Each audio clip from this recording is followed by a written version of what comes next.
warahmatullahi wabarakatuh. Hai, halo semua. Apakah kamu pernah mendengar kata Lamongan? Atau mungkin kamu tinggal di sana? Kamu tahu nggak dari mana asal nama Lamongan itu? Atau kamu juga masih penasaran dari mana nama Lamongan itu berasal? Yuk belajar bareng hari ini tentang toponimi Kabupaten Lamongan dalam kajian antropologi linguistik. Bersama kami, Adil Latifah, Bilqis Nurul Alia, dan Vidya Ramadina.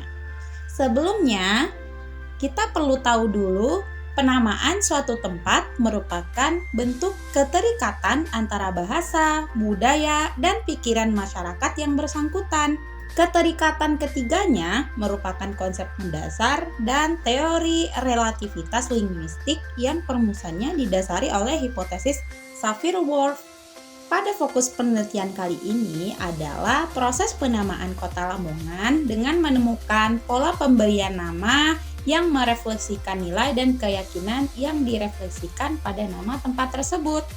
Kedua, berusaha untuk menemukan keberterimaan hipotesis Sapir-Whorf dalam proses toponimi Kabupaten Lamongan. Pembahasan yang akan kita bahas adalah pertama, bagaimana konsep penamaan Kabupaten Lamongan dipandang dari segi historis. Yang kedua, bagaimana struktur tanda dalam pembentukan penamaan Kabupaten Lamongan. Yang ketiga, bagaimana keberterimaan hipotesis Sapir-Whorf. Langsung aja, pembahasan yang pertama, toponimi.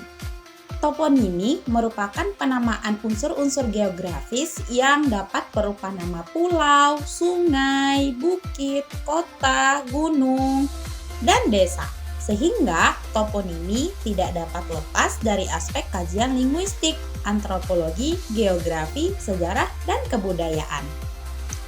Baik, di sini selanjutnya aku bakal ngejelasin mengenai toponomi historis dari Kabupaten Lamongan.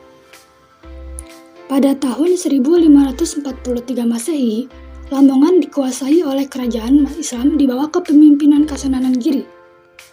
Dalam naskah Hari Jadi Lamongan, dijelaskan bahwa ketika Sunan Giri wafat, usaha menyebarluaskan agama Islam itu diambil alih oleh Sunan Giri II, yang kemudian Sunan Giri II ini mengutus muridnya yakni Hadi untuk menyebarluaskan agama Islam di daerah barat Kasunanan Giri.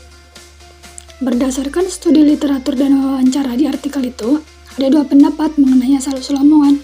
Pendapat pertama ialah ketika dalam misi penyebarluaskan agama Islam, Hadi melewati Kali Lamong, sehingga Kali Lamong menjadi prasarana transportasinya dalam menyebarluaskan agama Islam ke daerah Lamongan pada masa lampau. Nah, karena tidak adanya bukti otentik mengenai penamaan Kali Lamong, maka yang dibenarkan ialah pendapat kedua. Pendapat kedua ini bahwa Lamongan berkaitan dengan sejarah Rangga Hadi yang mendapat sebutan sebagai Mbah Lamong. Adapun disebut Mbah Lamong karena Hadi mampu berperan sebagai pamong yang baik bagi rakyat di kawasan kekuasaannya. Maka secara etimologis, kata Lamongan berasal dari bahasa Kawi yakni La dan Mong. La atau Ra bermakna baik, menyenangkan, kemudian Mong bermakna ngemong, momong atau mengasuh. Nah, sehingga makna Lamongan ialah pengasuh yang baik atau dalam istilah Jawa disebut sebagai pamong yang baik. Hal ini berdasarkan historis dari sosok bernama Hadi yang diutus oleh Kasunanan Giri II untuk menyebarluaskan agama Islam dan menyusun masyarakat serta pemerintahan yang bersendikan Islam. Selanjutnya ada struktur tanda. Mengacu pada struktur tanda yang dijelaskan oleh De Saussure yang telah dijelaskan sebelumnya, bahwa proses penamaan Kabupaten Lamongan menurut sistem tanda digambarkan dengan bagan berikut.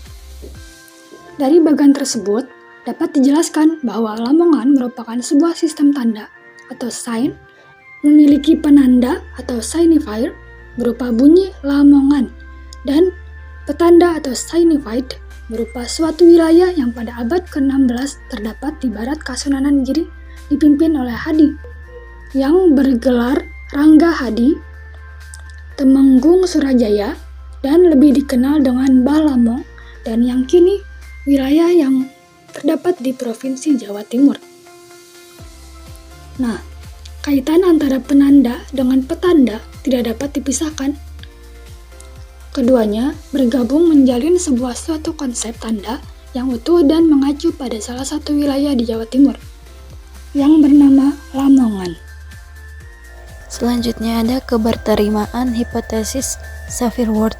Secara semestisnya, Lamongan bermakna sebagai wilayah yang dipimpin seseorang yang mendapat sebutan kehormatan Lamong, yang berarti pandang, mendidik, atau gemong.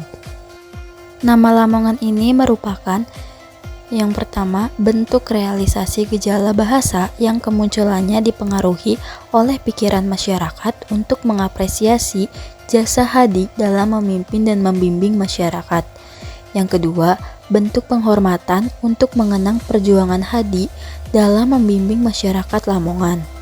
Hal tersebut memperkuat hipotesis Saffirworth yang menyatakan bahwa ada keterkaitan antara budaya, pikiran, bahasa, yakni pikiran untuk menjaga hubungan baik dengan sesama manusia, budaya Jawa untuk selalu bersikap hormat, dan penggunaan bahasa yang terrealisasi dengan penggunaan bahasa Kawi.